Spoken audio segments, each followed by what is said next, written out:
নমস্কার বন্ধুরা, আজ আমি হাজির হয়েছি আবার একটা রেসিপির সাথে। আজ আমি আপনাদের সাথে শেয়ার করব ব্রাহ্মী শাকের একটা রেসিপি।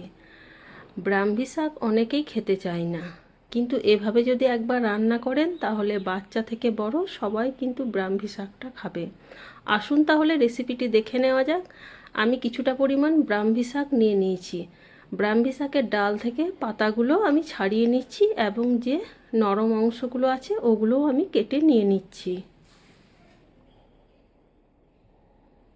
ব্রাহ্মী শাকের নরম অংশগুলো এবং পাতাগুলো আমি ছাড়িয়ে নিয়েছি। এবার একটা ছুরির সাহায্যে আমি ছোট ছোট টুকরো করে কেটে নিচ্ছি। আমি ওভেনে একটা কড়াই বসিয়ে দিলাম, এর মধ্যে এক মুঠো চীনাবাদাম দিয়ে দিলাম। বাদামগুলো আমি নাড়াচাড়া করে ভেজে নেব। আপনারা চাইলে বাদামটা তেল দিয়েও ভেজে নিতে পারেন। বাদামটা ভাজা হয়ে গেছে, এবার আমি বাদামটা একটা প্লেটের মধ্যে নামিয়ে নেব। আমি ওই কড়াইয়ে আরও হাফ চামচ সরিষার তেল দিয়ে দিলাম, সামান্য পরিমাণ কালো জিরে ও একটা কাঁচা লঙ্কা দু টুকরো করে দিয়ে দিচ্ছি।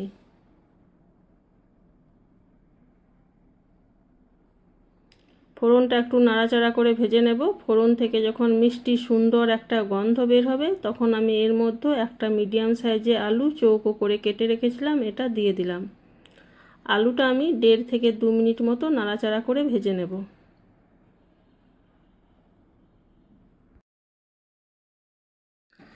আলুটা ভাজা হয়ে গেছে, এবার আমি এর মধ্যে যে ব্রাহ্মী শাকটা কেটে রেখেছিলাম ওটা আমি ধুয়ে জল ঝরিয়ে রেখেছি, ওটা আমি এর মধ্যে দিয়ে দিচ্ছি।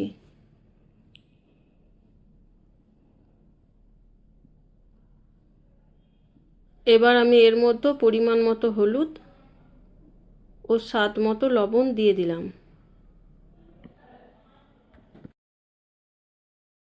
1.5 থেকে 2 মিনিট মতো আলুর সাথে শাকটা আমি নাড়াচাড়া করে নেব। তারপর লো ফ্লেমে 2 মিনিটের জন্য একটা ঢাকনা দিয়ে দেব। এই শাক রান্নাতে কিন্তু কোনো রকম জল দেব না।